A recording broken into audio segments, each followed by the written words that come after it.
પારુલબેને સીધો જેવો આક્ષેપ કર્યો કે નેતૃત્વ નથી અને એટલા માટે ઐતિહાસિક હાર ભાળી રહ્યા છે. બીજી વાત અહીંયા દીપાએ પણ કરી કે જ્યારે ભાજપના ઉમેદવાર સ્ટેજ પર ચડ્યા એમણે કહ્યું કે જો મત નહીં આપો તો બુલડોઝર જે છે તે ફરી વળશે, એટલે જો મત આપશો તો મકાન રહેશે, મત નહીં આપો તો મકાન નહીં રહે. એના ઉપર અમે સવાલો તો ઘણા બધા કર્યા હતા, પણ તેમણે પછી આખી વાત ફેરવી દીધી હતી. એટલે જે પાર્ટી જો ખરેખર કામ કરતી હોય તો પછી આ બધી વાતો શા માટે કરવી પડતી હોય છે? એક્ઝેક્ટલી મારી વાત જ્યાં અધૂરીથી શરૂ કરું છું ત્યાં જ હું પહોંચ્યો હતો. 7 વર્ષ બાદ ચૂંટણીઓ આવી ગુજરાતના લોકો માટે હરખનો આનંદનો વિષય છે કે ચૂંટણીઓ આવી, કારણ કે તાનાશાહી હિટલરશાહી લાગુ કરવાની વાત છે, લોકશાહી ખતમ કરવાની વાત છે. ચૂંટણીઓ થઈ, હાર જીત 2 નંબરની વાત છે. ભારતીય જનતા પાર્ટી જીતી અને અભિનંદન, પણ ચિંતાનો વિષય શું છે? ચૂંટણીઓ થઈ કઈ રીતે થઈ છે, કઈ રીતે થઈ રહી છે? ગુજરાતની અંદર ભારતીય જનતા પાર્ટીના નેતા ખુલ્લેઆમ સ્ટેજ ઉપર આવીને એમ કે ભારતીય જનતા પાર્ટીને મત આપજો, કોઈનું મકાન પડવા નહીં દઉં, અને જો દગો કર્યો છે તો કોઈનું મકાન રહેવા નહીં દઉં. આ ધમકી આપતા ભારતીય જનતા પાર્ટીના નેતાઓને શરમ નહીં આવતી હોય? આ દેશની અંદર લોકશાહી છે નહીં? આ કોઈના બાપની જાગીર છે આ દેશ કે ભારતીય જનતા પાર્ટીનો નેતા નક્કી કરશે કોનું ઘર રાખવાનું, કોનું ઘર તોડવાનું? અને મને તો આ વાતથી હું રિલેટ કરું છું. મારું પોતાનું ઘર તોડાવીને આવ્યો છું આજે અહીંયા આગળ. હું પોતે મારું ઘર બુલડોઝરથી તૂટ્યું છે. ભારતીય જનતા પાર્ટીની કિન્નાખોરીવાળી રાજનીતિના લીધે જ મારું ઘર તૂટ્યું છે. હું અહીંયા બેઠો છું. અને સતીશ નિશાળિયા જેવા તો ભારતીય જનતા પાર્ટીના તાલુકે જિલ્લે છે. એમ કીધું કે સતીશ નિશાળિયાનું નિવેદનનું અમે ખંડન કરીએ છીએ, ભારતીય જનતા પાર્ટીના વિરોધમાં છે. કરો એફઆઈઆર દાખલ. સતીશ નિશાળિયા ઉપર જે મતદાતાઓને ધમકાવવાની જે ધમકી આપી એની એફઆઈઆર ભારતીય જનતા પાર્ટી સરકાર કેમ દાખલ ન કરે? કેમ ચૂંટણી કમિશન એની સામે એક્શન ન લે? તમે છાવરી રહ્યા છો, તમે પ્રોત્સાહિત કરી રહ્યા છો. અને આ બુલડોઝર નીતિનો જે લોકોની અંદર એક વર્ગ ઊભો કરે છે કે જે પિશાચી આનંદ મેળવે, આ વર્ગ ભારતીય જનતા પાર્ટી લોકોની અંદર માનસિકતા નાખી રહી છે.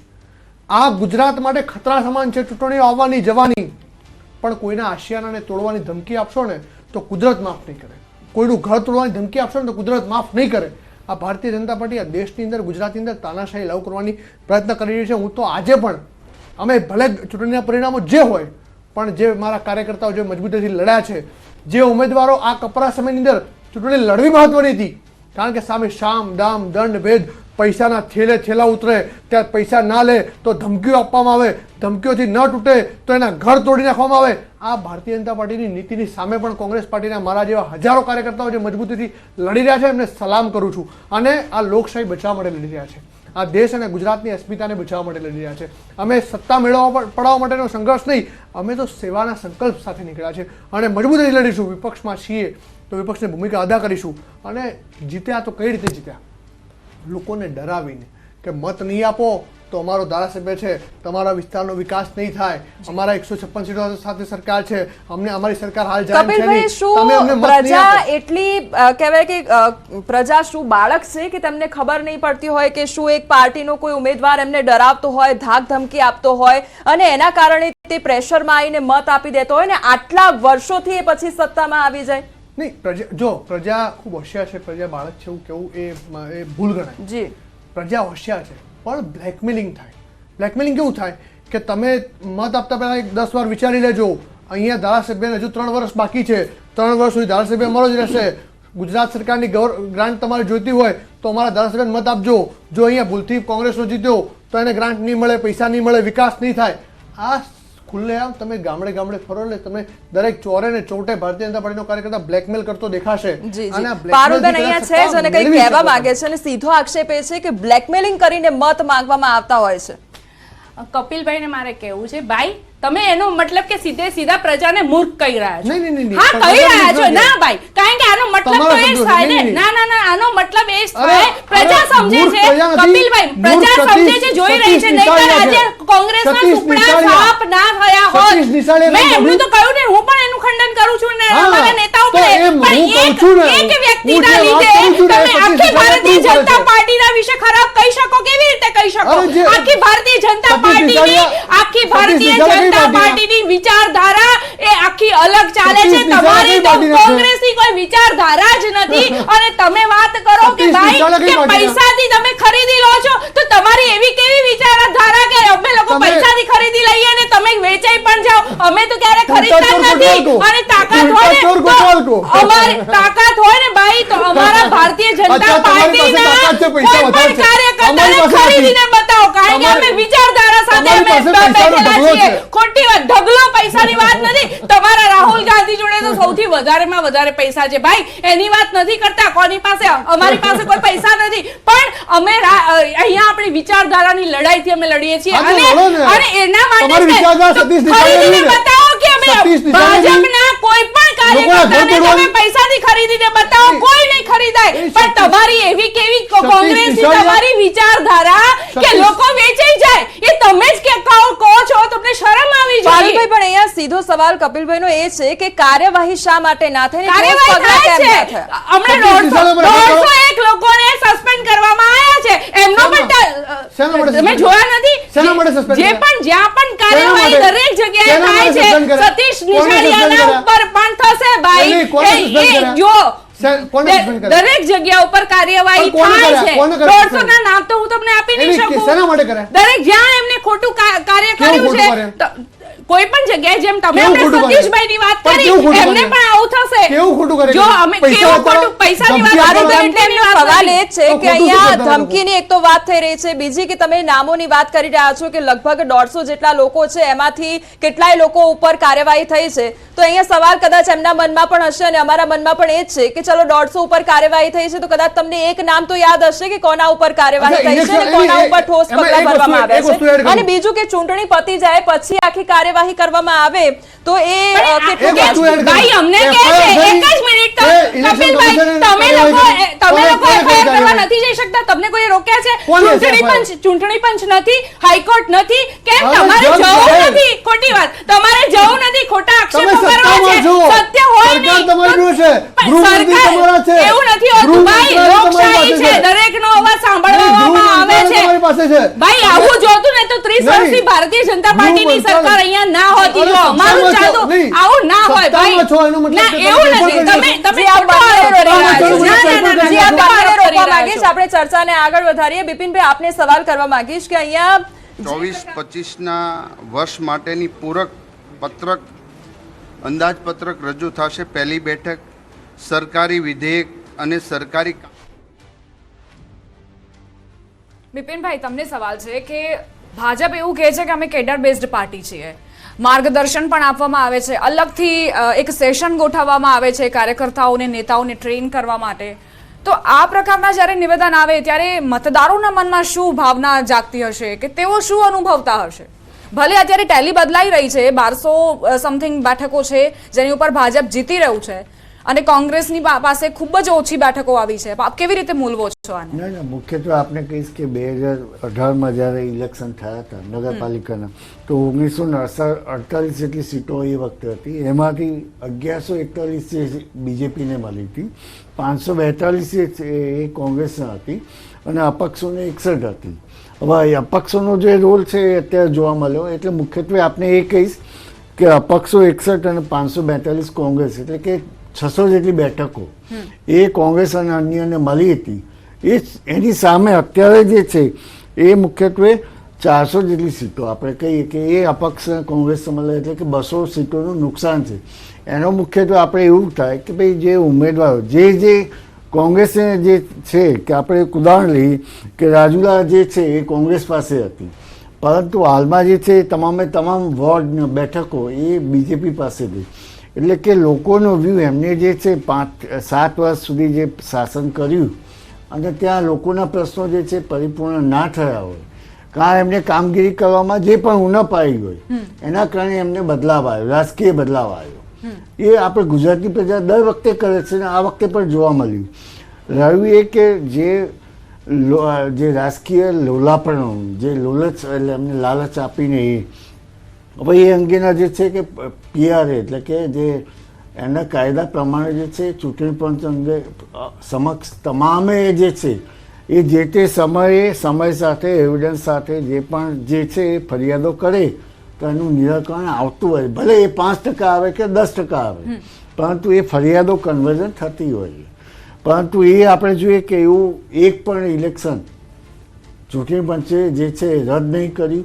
અને બીજું જ્યાં જ્યાં રીકાઉન્ટિંગની જે છે એ પ્રોસેસની માંગણી કરી ત્યાં પણ એમને જે છે આપણે રિઝલ્ટો જે છે સાણંદમાં મુખ્ય તો કહીશ કે કોંગ્રેસને 3 3 જે છે રિઝલ્ટો કન્વર્ટ થયા એ બહુ મોટી બાબત છે. એટલે હું ચૂંટણી પંચ સમક્ષ જો એ ગયા હોય અને એમને જો એ પણ સમય સાથે એમને ભારપૂર્વક રજૂઆતો એવિડન્સ સાથે કરી હોય, કાયદાકીય હોય, તો મને લાગે ચોક્કસપણે રજૂઆત થઈ હોય તો એનું નિરાકરણ થયું હોય. પરંતુ એવું થયું નહીં હોય, કારણ કે સંગઠન આ જે છે મુખ્યત્વે કોંગ્રેસના સંગઠન એની જે ગામડી સુધી જે આપે કીધું કે એક બાજુ બીજેપીમાં સંગઠનમાં જે મિટિંગો થવી, જે તે જિલ્લા, તાલુકા, નગરપાલિકા તમામની મિટિંગો અને એનું જે છે લોકો સુધી પહોંચવું, આ જે છે એટલે બંને પક્ષો માટે આ ચૂંટણી બહુ ખરાબ છે. બીજી રીતે હું કહીશ કે જે વોટિંગ ઓછું થવું અને એમાં મહિલાઓનું વોટિંગ ઓછું થવું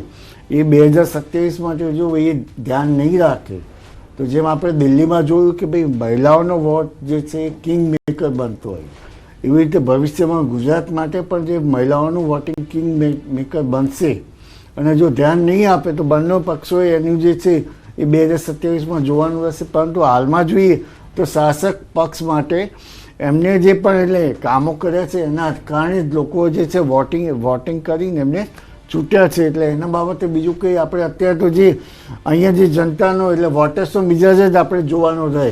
એટલે એ કોંગ્રેસે જે છે સ્વીકારવું રહ્યું, એમને મનોમંથન કરવું રહ્યું. જી બિપિનભાઈ, સ્થાનિક સ્વરાજની ચૂંટણી લોકશાહીની તાલીમ શાળા ગણવામાં આવતી હોય છે અને મુખ્ય મુદ્દાઓ આમાં જોડાયેલા હોય છે.